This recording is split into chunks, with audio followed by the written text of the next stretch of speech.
Let me move on now to the second approach that can be done to a off-policy method to train in domains with continuous action spaces.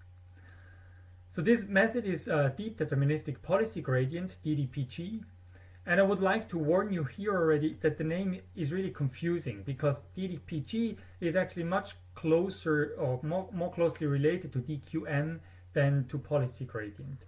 But you will see that the term policy gradient also makes kind of sense. But it is really an off-policy method for dealing with continuous action spaces. Now, why do we need this even? So in DQN, the DQN that was designed for playing Atari games, for example,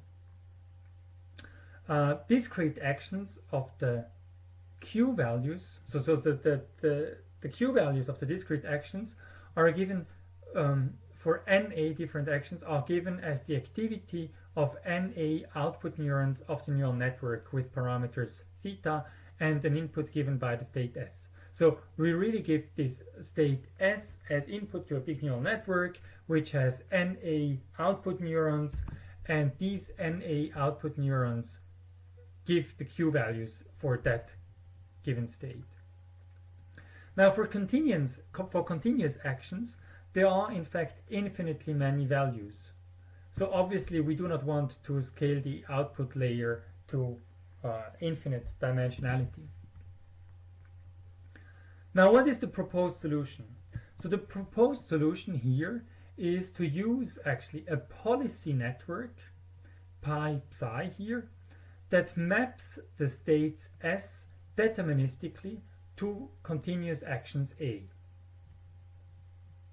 Okay, now how are we going to use this policy network? This here is actually extending the template, if you want, of DQN, which we had here.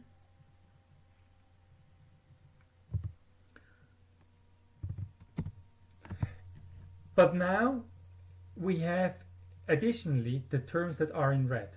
So we do not only have the Q network, and the Q network here is actually changed a little bit because it takes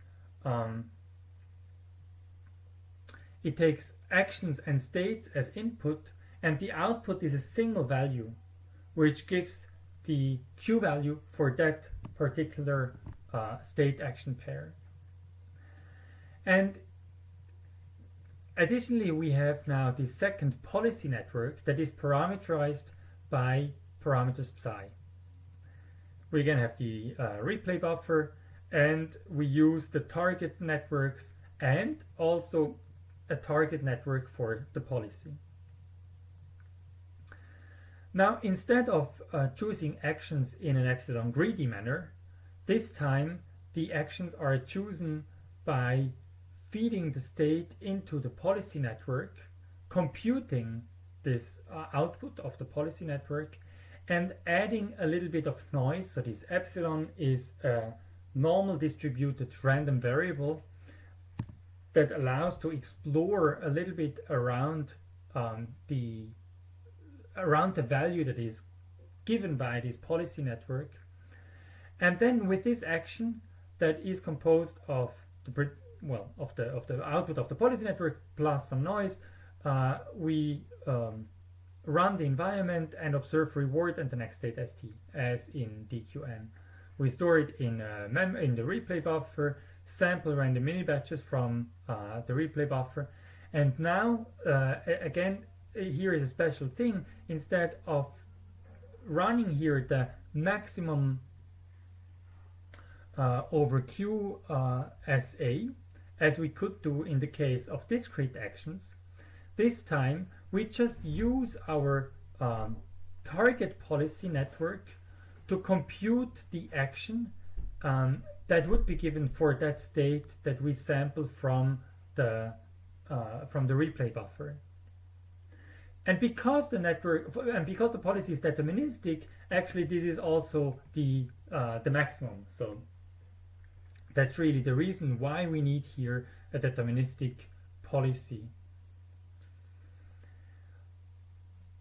Now, given this target for the Q values, we just train the parameters theta of the Q network to approach it in the mean squared error loss. Additionally, now we need also to update the parameters psi of the policy network. And here the idea is simple, that we just want to maximize for the states the Q value. So this operation here, actually taking the gradient of the Q values over the whole mini batch, is trying to find the argmax. So by maximizing, by searching the parameters theta that maximize this quantity, we actually find an approximation of the argmax of Q theta S and then some action here. And this is what we in the end need in this line here.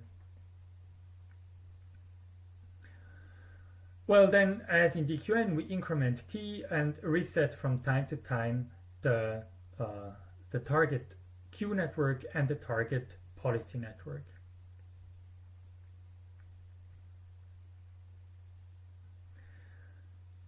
So you have seen now 2 or 3 different ways to train neural networks, deep reinforcement learning methods, on continuous action problems.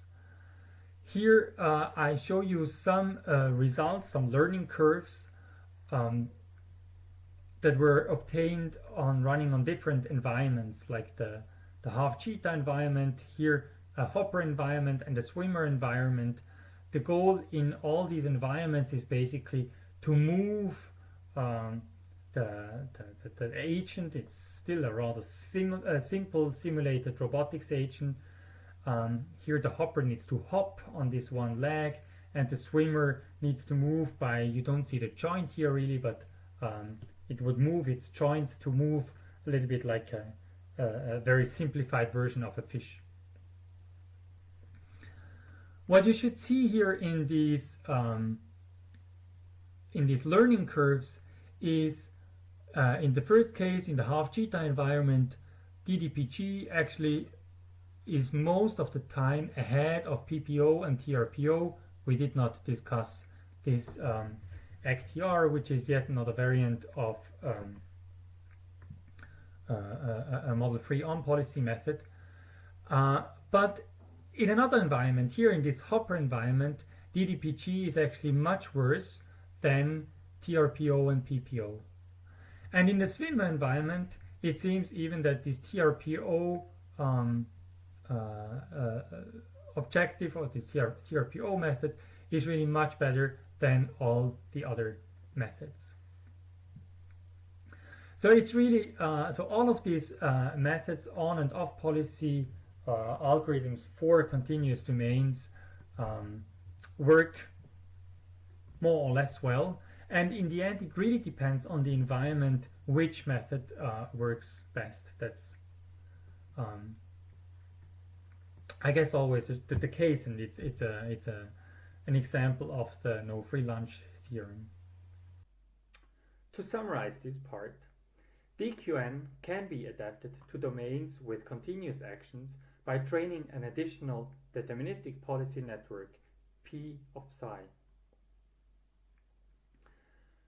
Now, which algorithm works best, whether it is DDPG or some proximal policy optimization method, really depends on the problem. This actually is just another instantiation of the no free lunch theorem.